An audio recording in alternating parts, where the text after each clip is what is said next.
നമ്മളിപ്പോൾ ആരാധന മത്സരത്തിൽ ഉയർപ്പ് കാലഘട്ടത്തിലാണ്. ഉദ്ധാരത്തിന്റെ മക്കളാണ് നമ്മൾ. ഉദ്ധിതന്റെ ശിഷ്യന്മാരാണ് നമ്മൾ. നമ്മുടെ വിശ്വാസത്തിന്റെ അടിസ്ഥാനം കർത്താവിന്റെ ഉത്ഥാനമാണ്. ഉദ്ധിതനെ കണ്ട് കേട്ട് അനുഭവിച്ച് ആ അനുഭവം തലമുറകൾക്ക് പകർന്നു കൊടുക്കുവാനുള്ള ഉത്തരവാദിത്വവും വെളിയുമാണ് നമ്മെ നമ്മുടെ കർത്താവ് ഫലമേൽപ്പിച്ചിരിക്കുന്നത്. അതുകൊണ്ട് ഈ ദിവസം നമുക്ക് ഉത്ഥാനത്തെക്കുറിച്ച്, ഉത്ഥാന അനുഭവത്തെക്കുറിച്ച് അല്പമായി ധ്യാനിക്കുവാനായിട്ട് പരിശ്രമിക്കാം. വിശുദ്ധ യോഹന്നാന്റെ സുവിശേഷം 20-ാമത്തെ അധ്യായം 19 മുതലുള്ള 11 മുതലുള്ള വചനങ്ങൾ നമുക്ക് ആമുഖമായി ശ്രവിക്കാം. മറിയം കല്ലറയ്ക്കു വെളിയിൽ കരഞ്ഞുകൊണ്ട് നിന്നു. അവൾ കരഞ്ഞുകൊണ്ടിരിക്കുമ്പോൾ കുനിഞ്ഞ് കല്ലറയിലേക്ക് നോക്കി. വെള്ള വസ്ത്രം ധരിച്ച 2 ദൂതന്മാർ ഈശോയുടെ ശരീരം വെച്ചിരുന്നിടത്ത് ഒരുവൻ തലയ്ക്കലും ഇതരൻ കാൽക്കലുമായി ഇരിക്കുന്നത് അവൾ കണ്ടു. അവർ അവളോട് ചോദിച്ചു, സ്ത്രീയെ, എന്തിനാണ് നീ കരയുന്നത്? അവൾ പറഞ്ഞു, എന്റെ കർത്താവിനെ അവർ എടുത്തുകൊണ്ടുപോയി. അവർ അവനെ എവിടെയാണ് വെച്ചിരിക്കുന്നത് എന്ന് എനിക്ക് അറിഞ്ഞുകൂടാ. ഇത് പറഞ്ഞിട്ട് പുറകോട്ട് തിരിഞ്ഞപ്പോൾ ഈശോ നിൽക്കുന്നത് അവൾ കണ്ടു. എന്നാൽ അത് ഈശോയാണെന്ന് അവൾക്ക് മനസ്സിലായില്ല. ഈശോ അവളോട് ചോദിച്ചു, സ്ത്രീയെ, എന്തിനാണ് നീ കരയുന്നത്? നീ ആരെയാണ് അന്വേഷിക്കുന്നത്? അത് തോട്ടക്കാരനാണെന്ന് വിചാരിച്ച് അവൾ പറഞ്ഞു, പ്രഭു, അങ്ങ് അവനെ എടുത്തുകൊണ്ടുപോയെങ്കിൽ എവിടെ വെച്ചുവെന്ന് എന്നോട് പറയുക, ഞാൻ അവനെ എടുത്തുകൊണ്ടുപോയിക്കൊള്ളാം. ഈശോ അവളെ വിളിച്ചു, മറിയം. അവൾ തിരിഞ്ഞു റബ്ബോനി, ഗുരു എന്നർത്ഥം എബ്രായ ഭാഷയിൽ വിളിച്ചു. ഈശോ പറഞ്ഞു, നീ എന്നെ തടഞ്ഞു നിർത്താതിരിക്കുക. എന്നാൽ ഞാൻ പിതാവിന്റെ അടുത്തേക്ക് ഇതുവരെയും കയറിയിട്ടില്ല. നീ എന്റെ സഹോദരന്മാരുടെ അടുത്ത് ചെന്ന് അവരോട്, ഞാൻ എന്റെ പിതാവിന്റെയും നിങ്ങളുടെ പിതാവിന്റെയും എന്റെ ദൈവത്തിന്റെയും നിങ്ങളുടെ ദൈവത്തിന്റെയും അടുത്തേക്ക് ആരോപണം ചെയ്യുന്നു എന്ന് പറയുക. മഗ്ദലന മറിയം ചെന്ന്, ഞാൻ കർത്താവിനെ കണ്ടു എന്നും അവനെ കാര്യങ്ങൾ തന്നോട് പറഞ്ഞു എന്നും ശിഷ്യന്മാരെ അറിയിച്ചു. ഞങ്ങളുടെ ഗുരുവും നാഥനുമായ ഈശോയെ, അങ്ങയുടെ ജീവദായകവും രക്ഷാകരവുമായ തിരുവചനങ്ങൾ ഞങ്ങൾ ശ്രവിച്ചു. വചനത്തിന്റെ പൊരുള് ഞങ്ങൾക്ക് അങ്ങ് വെളിപ്പെടുത്തി തരണമേ. ഈശോയെ, അങ്ങ് ശിഷ്യന്മാരോട് ചോദിക്കുന്നുണ്ടല്ലോ, ദൈവവചനത്തിന്റെ പൊരുള് നിങ്ങൾ മനസ്സിലാക്കാത്തത് കൊണ്ടല്ലേ നിങ്ങൾക്ക് അബദ്ധം സംഭവിച്ചത്? വിശ്വാസത്തിൽ നിന്നും നിങ്ങൾ വ്യതിചലിച്ചു പോയത്, നിങ്ങൾ ജീവിതത്തിൽ പതറിപ്പോയത്.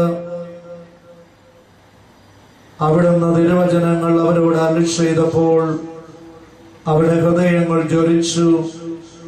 അവർ വിശ്വാസത്തിലേക്ക് തിരികെ വന്നു. ഈ പ്രാർത്ഥനാലയം അങ്ങയുടെ വചനങ്ങൾ ശ്രവിച്ച് വിശ്വാസത്താൽ ജ്വലിച്ച് അങ്ങയോട് ഐക്യപ്പെട്ട് ജീവിക്കുവാൻ, അങ്ങയുടെ വിശ്വാസം മറ്റുള്ളവരിലേക്ക് പ്രതീക്ഷയായി സന്തോഷമായി ധൈര്യമായി പകർന്നു കൊടുക്കുവാൻ കർത്താവെ അങ്ങടെയാക്കുന്നതിനെ ഓർത്ത് ഞങ്ങൾ അങ്ങേ സ്തുതിക്കുന്നു, ആരാധിക്കുന്നു, മഹത്വപ്പെടുത്തുന്നു. ഇന്ന് പ്രഭാതത്തിൽ തിരുവചനങ്ങളിലൂടെ അങ്ങ് ഞങ്ങളോട് അരുളി ചെയ്യുന്ന വചനത്തിന്റെ പൊരുള് കൂടുതൽ ഗ്രഹിക്കുവാൻ ഞങ്ങളുടെ മനസ്സുകളെ അങ്ങ് പ്രകാശിപ്പിക്കണമേ. ഞങ്ങളുടെ ഹൃദയങ്ങളെ ദൈവസ്നേഹത്താൽ നിറയ്ക്കണമേ. അങ്ങയുടെ ജ്ഞാനം കൊണ്ട് ഞങ്ങളുടെ മനസ്സുകളെ പ്രകാശിപ്പിക്കണമേ, ഉജ്ജ്വലിപ്പിക്കണമേ എന്ന് ഞങ്ങൾ പ്രാർത്ഥിക്കുന്നു. പരിശുദ്ധ അമ്മേ മാതാവേ, അവിടെ ഞങ്ങൾക്ക് വേണ്ടി ശക്തമായി മാധ്യസ്ഥം അപേക്ഷിക്കണമേ. ഞങ്ങൾ വന്നതുപോലെയല്ല, ഞങ്ങൾ ആശ്വാസം പ്രാപിച്ചവരായി ഞങ്ങളുടെ ദുഃഖവെള്ളിയാഴ്ച അനുഭവങ്ങൾ അങ്ങയുടെ തിരുസന്നിധിയിൽ ഇറക്കി വെച്ച് അങ്ങേ കണ്ട് കേട്ട് അനുഭവിച്ചവരായി ശക്തി പ്രാപിച്ചവരായി ജീവിതത്തിൽ ഉണർവും പ്രത്യാശയുമുള്ളവരായി ജീവിക്കുവാൻ ധൈര്യമുള്ളവരായി അങ്ങേ പ്രഘോഷിക്കുന്നവരായി തിരിച്ചു പോകുവാൻ ഞങ്ങളെ ഓരോരുത്തരെയും അനുഗ്രഹിക്കണമേ എന്ന എളിമയോടെ വിനയത്തോടെ കർത്താവേ അങ്ങയോട് ഞങ്ങൾ പ്രാർത്ഥിക്കുന്നു. പരിശുദ്ധമേ മാതാവേ, ഞങ്ങൾക്ക് വേണ്ടി മധ്യസ്ഥം അപേക്ഷിക്കണമേ. നന്മ നിറഞ്ഞ മറിയമേ സ്വസ്തി, കർത്താവിന്റെ കൂടെ സ്ത്രീകളിൽ അനുഗ്രഹിക്കപ്പെടാവുന്നു. അങ്ങയുടെ ഈശോ അനുഗ്രഹിക്കപ്പെടാവുന്നു. പരിശുദ്ധ മറിയമേ നമ്മുടെ ആന്റമ്മേ, പാപികളായി ഞങ്ങൾക്ക് വേണ്ടി ഓഴിഞ്ഞ മനസ്സമയത്തും എന്റെ ആളുപേക്ഷിക്കണമേ. ആമേൻ. ഈശ്വമിശിയുടെ വാഗ്ദാനങ്ങൾക്ക് ഞങ്ങൾ യോഗ്യരാകുവാൻ സർവേശ്വര പരിശുദ്ധ മാതാവേ ഞങ്ങൾക്ക് വേണ്ടി അപേക്ഷിക്കണമേ. ഇരിക്കാം പ്രിയപ്പെട്ടവരെ. നമുക്കറിയാം, നമ്മൾ വായിച്ചു കേട്ട വചനത്തിന്റെ സന്ദർഭം ദുഃഖവെള്ളിയാഴ്ച കഴിഞ്ഞു, സാബത്തും കഴിഞ്ഞിരിക്കുകയാണ്. ഞായറാഴ്ച രാവിലെ വെളുപ്പിനെ മഗ്ദലക്കാരി മറിയവും അവളുടെ കൂട്ടുകാരികളും കർത്താവിന്റെ കല്ലറയിലേക്ക് വരികയാണ്. അതൊരു ഗുഹയായിരുന്നു. വചനം നമുക്ക് വെളിപ്പെടുത്തി തരുന്നുണ്ട്. ഒരു ഗുഹയായിരുന്നു. വലിയ കല്ലുകൊണ്ടാണ് ഈ ഗുഹ അടച്ചിരിക്കുന്നത്. നമുക്കറിയാം, ഈ ലോക ചരിത്രത്തിൽ മരിച്ചവൻ ഉയർത്തെഴുന്നേറ്റ് വരാതിരിക്കുവാൻ വേണ്ടി ഇത്ര ശക്തമായ കാവലേർപ്പെടുത്തിയ മറ്റൊരു കല്ലറയും ഇല്ലായിരുന്നു. മരിച്ചവൻ ഉയർത്തെഴുന്നേറ്റ് വരാതിരിക്കുന്നതിന് വേണ്ടി ശക്തമായ കാവലേർപ്പെടുത്തിയ മറ്റൊരു കല്ലറയും ലോക ചരിത്രത്തിൽ ഉണ്ടായിട്ടില്ല. അത് ഈശോമിശിഹായുടെ കല്ലറയാണ്. യഹൂദ നേതാക്കന്മാര് പീലാത്തോസിന്റെ അടുത്ത് ചെന്ന് പറഞ്ഞു, അവരെ ഈശോയ്ക്ക് ഉപയോഗിച്ച വാക്ക് വഞ്ചകൻ എന്നാണ്. ആ വഞ്ചകൻ ജീവിച്ചിരുന്നപ്പോൾ പറഞ്ഞിട്ടുണ്ട്, മരിച്ചവരിൽ നിന്നും അവൻ ഉയർത്തെഴുന്നേറ്റു വരും, അതുകൊണ്ട് അവൻ ഉയർക്കാൻ പാടില്ല. അങ്ങനെ പറഞ്ഞവനെ, അത്ഭുതങ്ങൾ പ്രവർത്തിച്ചവനെ നമ്മൾ ഇല്ലാതാക്കി കുരിശിൽ തറച്ചു കൊന്നു. ഏറ്റവും വലിയ പാപിയെ പോലെ പരിശുദ്ധനായവനെ കുരിശിൽ തറച്ച് നിഷ്ഠൂരമായിട്ട് കൊല ചെയ്തു. എന്നാൽ ഇനി അവന്റെ ശല്യം ഉണ്ടാകാൻ പാടില്ല, അവൻ ഉയർക്കാൻ പാടില്ല. അതുകൊണ്ടാണ് അവര് പീലാത്തോസിനോട് ആവശ്യപ്പെടുന്നത്, യേശുവിന്റെ കല്ലറയ്ക്ക് കാവലേർപ്പെടുത്തണം. കാരണം എന്തായിരുന്നു? വിശ്വാസമല്ല, മരിച്ചവരിൽ നിന്നും ഉയർക്കുമെന്നുള്ള വിശ്വാസമല്ല, മറിച്ച് ഈശോയെ അവർക്ക് ഭയമായിരുന്നു. ഈശോ ജീവിച്ചിരുന്നപ്പോൾ ഈശോയെ അവർക്ക് ഭയമായിരുന്നു. എല്ലാവരും അവന്റെ പിന്നാലെ പോകുന്നു. ഇവനെങ്ങനെ പോയാൽ നമ്മൾ ഒന്നുമല്ലാതായി തീരും എന്ന് മാനുഷികമായി അവർ ചിന്തിക്കുകയാണ്. ഈശോയിലൂടെ പ്രകടമാകുന്ന ആ ദൈവികത അതവർ മനസ്സിലാക്കിയില്ല. അതുകൊണ്ട് ഈശോയെ ഇല്ലായ്മ ചെയ്യണമെന്ന് അവർ ഭൗതികമായി മാനുഷികമായി ചിന്തിക്കുകയാണ്. അങ്ങനെയാണ് ഈശോയോടുള്ള അസൂയ മൂത്താണ് ഈശോയെ അവർ കൊല്ലാനായിട്ട് ശ്രമിക്കുന്നത്. അവർ കൊന്നത് കല്ലറയിൽ അടക്കിയത്. എന്നാൽ അവര് ഈശോയെ ജീവിച്ചിരിക്കുന്നതിനേക്കാളും ഭയപ്പെട്ടത് മരിച്ചു കഴിഞ്ഞാണ്. ഇനി അവനെങ്ങാനും പറഞ്ഞതുപോലെ വീണ്ടും ഉയർത്തെഴുന്നേറ്റ് വന്നാലോ പിന്നെ അവനെ കൊല്ലാനേ പറ്റിയല്ല. പിന്നെ അവനെ കൊല്ലാനേ പറ്റില്ല. അതുകൊണ്ട് അവൻ ഉയർക്കാൻ പാടില്ല. അതുകൊണ്ടാണ് പീലാത്തോസിനോട് അവർ പറഞ്ഞത് അവന്റെ കല്ലറയ്ക്ക് കാവൽ ഏർപ്പെടുത്തണം. പീലാത്തോസ് ആണെങ്കിൽ മനസ്സ് തകർന്നിരിക്കുകയാണ്. സത്യത്തിൽ പീലാത്തോസ് ഈശോയെ മരണത്തിന് വിധിക്കുവാനായിട്ട് ആഗ്രഹിച്ചിരുന്നില്ല എന്നുള്ളതാണ് സത്യം. അദ്ദേഹം നിർബന്ധിതനാവുകയായിരുന്നു.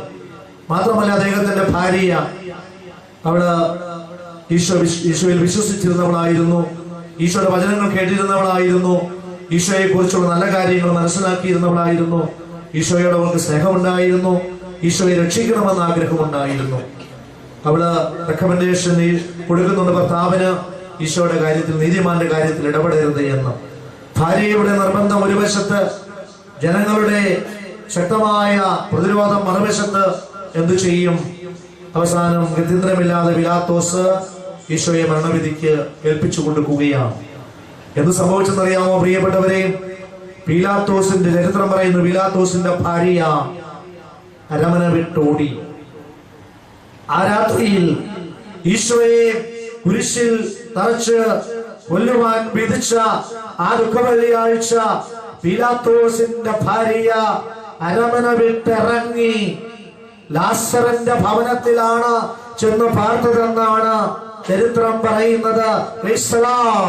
പ്രിയപ്പെട്ടവരെ, നീതിമാനെ കുറ്റമില്ലാത്തവനെ അകാരണമായിട്ട് മരണവിശിക്ഷയ്ക്ക് വിധിച്ചപ്പോൾ ആ നീതിമാന്റെ വചനത്തിൽ വിശ്വസിച്ചിരുന്ന, ദൈവത്തിൽ വിശ്വസിച്ചിരുന്ന പീലാത്തോസിന്റെ അന്നത്തെ ഏറ്റവും വലിയ ഭരണാധികാരിയുടെ ഭാര്യ അരമന വിട്ടിറങ്ങി ലാസറിന്റെ ഭവനത്തിൽ ചെന്ന് പിന്നീടുള്ള ജീവിതം അങ്ങനെയായിരുന്നുവെന്നാണ് ചരിത്രം പറയുന്നത്. അങ്ങനെ ഭാര്യ നഷ്ടപ്പെട്ടു, ഭാര്യ അരമന വിട്ട് ഓടിയിരിക്കുന്നു.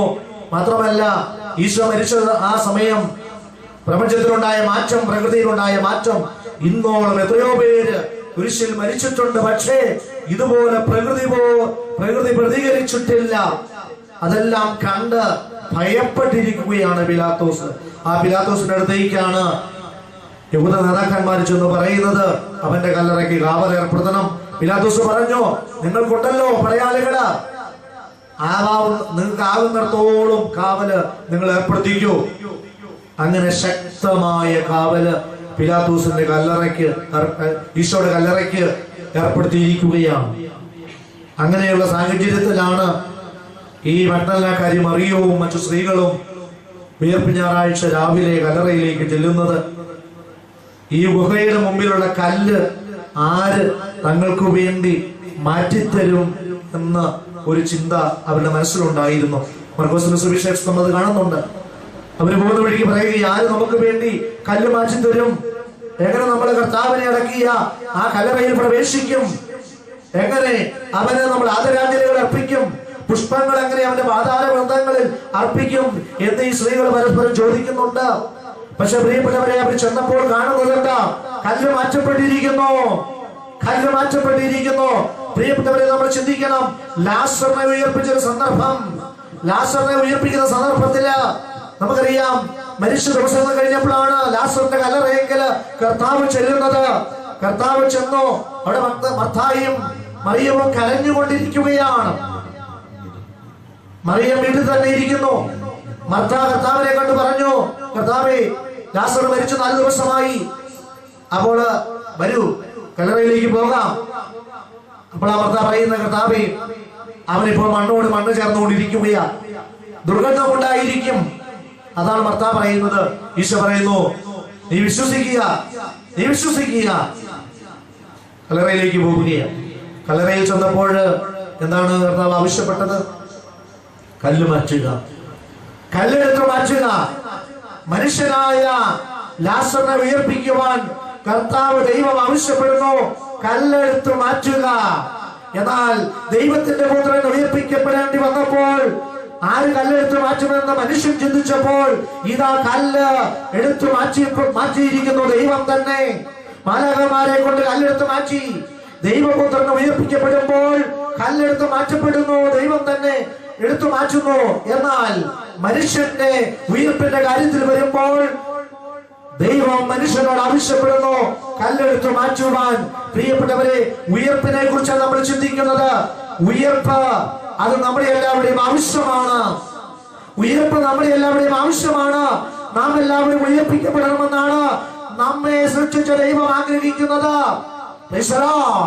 നാം എല്ലാവരും ഉയർപ്പിന്റെ അനുഭവത്തിൽ ജീവിക്കണമെന്നാണ് നമ്മെ സൃഷ്ടിച്ച ദൈവം ആഗ്രഹിക്കുന്നത്. നാം ഉയർപ്പിക്കപ്പെടണമെങ്കിൽ എന്തു വേണം? നാം ഉയർപ്പിക്കപ്പെടണമെങ്കിൽ കല്ല് എടുത്തു മാറ്റുവാൻ നമ്മൾ തയ്യാറാകണം, അല്ലെങ്കിൽ നമ്മുടെ പ്രിയപ്പെട്ടവർ തയ്യാറാകണം. ദുഃഖവെള്ളിയാഴ്ചയുടെ അനുഭവങ്ങളിൽ എന്നും നമ്മൾ കഴിയുവാൻ ദൈവം ആഗ്രഹിക്കുന്നില്ല. ദുഃഖവെള്ളിയാഴ്ചയുടെ അനുഭവങ്ങളിൽ നാം എല്ലാവരും എന്നും കഴിയുവാൻ ദൈവം ആഗ്രഹിക്കുന്നില്ല. നമ്മൾ ഉയർപ്പിക്കപ്പെടണമെന്ന് ദൈവം ആഗ്രഹിക്കുന്നു. കാരണം ഉദ്ധിതന്റെ മക്കളാണ് നമ്മൾ ഉദ്ധിതന്റെ മക്കളാണ്. പ്രിയപ്പെട്ടവരെ, ദുഃഖവെള്ളിയാഴ്ചയുടെ അനുഭവങ്ങള് നമ്മുടെ എല്ലാവരുടെയും ജീവിതത്തിലുണ്ട്. അതൊരു വസ്തുതയാണ്, യാഥാർത്ഥ്യമാണ്. ദുഃഖവെള്ളിയാഴ്ചയുടെ അനുഭവങ്ങൾ ഉള്ളത് കൊണ്ട് നിങ്ങൾ ഇവിടെ ഇന്നായിരിക്കുന്നത് എന്നുള്ളത് ഒരു യാഥാർത്ഥ്യമല്ലേ പ്രിയപ്പെട്ടവരെ? നിങ്ങളുടെ മുഖത്തേക്ക് നോക്കുമ്പോൾ അത് വ്യക്തമാണ്. ദുഃഖവെള്ളിയാഴ്ചയുടെ അനുഭവങ്ങൾ നിങ്ങളുടെ പലരുടെയും ജീവിതത്തിൽ നിലനിൽക്കുന്നു എന്നുള്ളൊരു യാഥാർത്ഥ്യമാണ്. ഈ ദീപികാരുടെ സന്നിധിയിൽ നമ്മളായിരിക്കുമ്പോൾ പ്രിയപ്പെട്ടവരെ, ഉയർപ്പിന്റെ പ്രത്യാശയുടെ അനുഭവം തരുവാൻ നമ്മുടെ കർത്താവിന് സാധിക്കും. കാരണം കർത്താവ് ചോദിക്കുന്ന ചോദ്യമുണ്ട്. ദുഃഖവെള്ളിയാഴ്ചയുടെ അനുഭവങ്ങളിലൂടെ കഴിയുന്നവരോട് കർത്താവ് ചോദിക്കുന്ന ഒരു ചോദ്യമുണ്ട്. എന്തിനാ മകനെ നീ കരയുന്നത്? എന്തിനാ നീ കരയുന്നത്? ദുഃഖവെള്ളിയാഴ്ചയുടെ അനുഭവങ്ങളിലൂടെ കടന്നു പോകുന്നവരോട് ഉദ്ധിതൻ ചോദിക്കുന്ന ചോദ്യമാണ്, എന്തിനാ നീ കരയുന്നത്? നീ ആരെയാണ് അന്വേഷിക്കുന്നത്? ദൈവത്തിന്റെ ദൂതന്മാർ വഴി ചോദിക്കുകയാ, നീ എന്തിനാ കരയുന്നത്? നീ ആരെയാണ് അന്വേഷിക്കുന്നത്? വീണ്ടും ഈശോ പേര് ചൊല്ലി മറിയത്തെ വിളിച്ച് ചോദിച്ചില്ലേ, മറിയം നീ എന്തിനാ കരയുന്നത്? പ്രിയപ്പെട്ടവരെ, നമുക്കേറെ പ്രത്യാശ നൽകുന്ന വചനമാണിത്. ദുഃഖവെള്ളിയാഴ്ചയുടെ അനുഭവങ്ങൾ എന്നും നമ്മൾ കഴിയുവാൻ നമ്മുടെ ദൈവം ആഗ്രഹിക്കുന്നില്ല. പക്ഷേ ഇതൊരു യാഥാർത്ഥ്യമാ. ഇവിടെ ഇരിക്കുന്ന പല മുഖങ്ങളും എനിക്കറിയാം. ദുഃഖവെള്ളിയാഴ്ചയുടെ അനുഭവങ്ങളിലൂടെയാ അവർ കടന്നു പോകുന്നത്.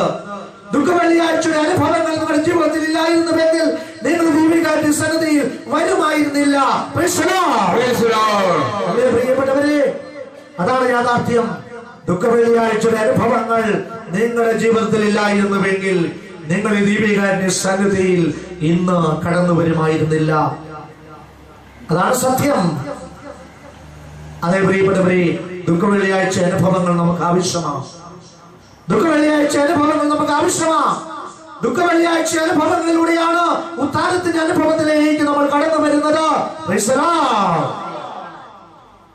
ഈശോ കാൽവരിയിൽ തറയ്ക്കപ്പെട്ടില്ലായിരുന്നുവെങ്കിൽ, ഈശോ കല്ലറയിൽ അടക്കപ്പെട്ടില്ലായിരുന്നുവെങ്കിൽ, ദുഃഖവെള്ളിയാഴ്ചയുടെ അനുഭവങ്ങൾ ശിഷ്യന്മാർക്കുണ്ടായിരുന്നില്ലായിരുന്നുവെങ്കിൽ, മഗ്ദലക്കാരി മറിയത്തിനുണ്ടായിരുന്നില്ലായിരുന്നുവെങ്കിൽ, ഉത്ഥാനത്തിന്റെ അനുഭവം അവൾക്കുണ്ടാകുമായിരുന്നില്ല. ഉത്ഥാനത്തിന്റെ അനുഭവം അവൾക്കുണ്ടാകുമായിരുന്നില്ല. തോമാശ്ലീഹായ്ക്ക് ഉത്ഥാനത്തിന്റെ അനുഭവം ഉണ്ടാകുമായിരുന്നില്ല. ദുഃഖവെള്ളിയാഴ്ചയുടെ അനുഭവങ്ങളിലൂടെ മഗ്ദലക്കാരി മറിയവും ഈശോയെ സ്നേഹിച്ച എല്ലാ സ്ത്രീകളും കടന്നുപോയി. ഈശോയുടെ പ്രിയപ്പെട്ട ശിഷ്യന്മാരെല്ലാം കടന്നുപോയി.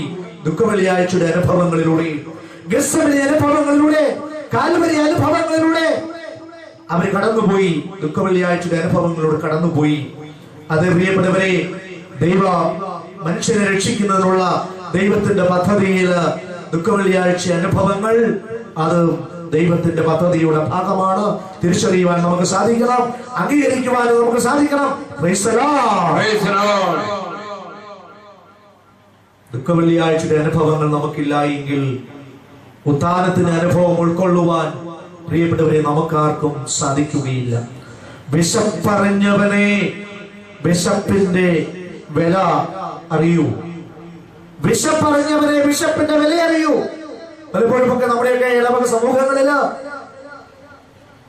കഷ്ടപ്പെട്ട് വളർന്ന പലരുടെയും സഹായം കൊണ്ട് വളർന്നു വലിയവരായവര് ഒരു കാലത്ത് നല്ല നിലയിൽ എത്തുമ്പോൾ അവരായിരിക്കും പലപ്പോഴും ഉദാരമായി ദാനം ചെയ്യുന്നവര്, മറ്റുള്ളവരെ സഹായിക്കുന്നവര്.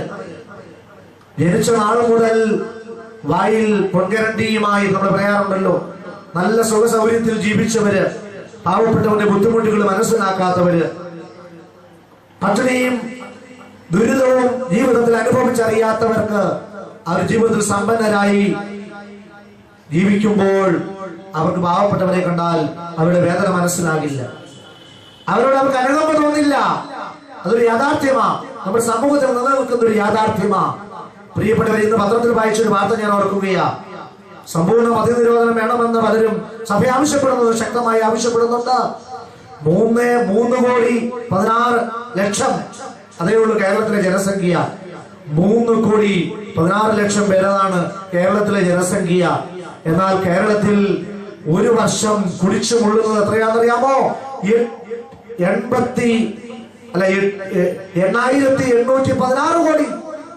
8,816 കോടി രൂപ.